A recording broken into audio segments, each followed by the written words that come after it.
I'm Tanisha Arena, and you're listening to Unapologetic. So today, I think I want to spend some time talking about the different things that are happening around us right now, specifically with the tearing down of Confederate statues and monuments, and what that means for all of us. Now, I do think that it's great that these things are coming down, but there has to be a bit more to it. I was just listening to a different podcast, and there was a little nugget that stood out to me, and it said an ideology requires symbols.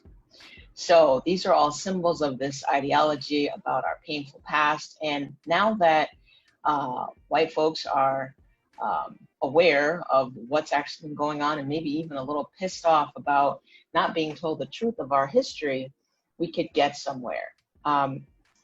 An important part to go along with the tearing down of these statues, removing Confederate symbols from flags that are flown in some of our states, has to be the actual addressing of the economic injustice that goes along with these symbols of an ideology.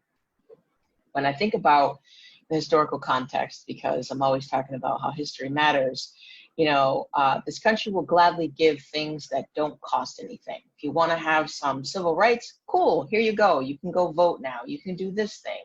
We'll even let you buy a house in a specific neighborhood. But when it comes time for the dollars and cents to make sense, to be equal, that's an entirely different story. We can even think back to when Dr. King went down to stand in solidarity with the sanitation workers. It was about income inequality, and we know how that turned out.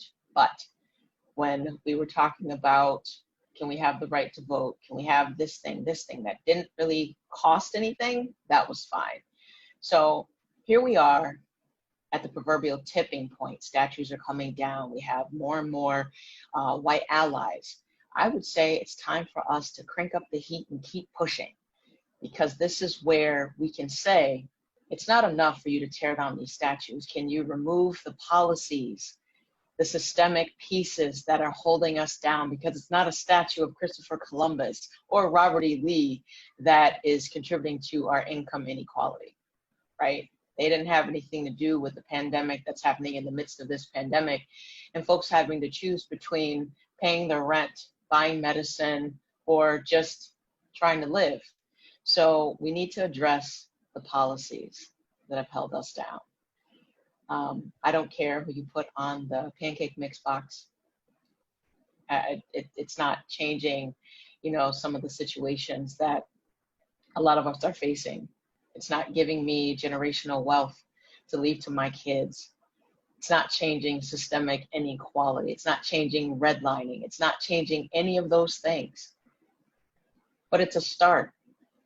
So let's keep that in mind, and let's keep pushing. Let's still hold our elected officials accountable. Do your census, go vote, register, tell all your people. This is the time. If we were ever looking for a do-over, or you say, oh, if I was alive back then, I would do, it's whatever you're doing right now.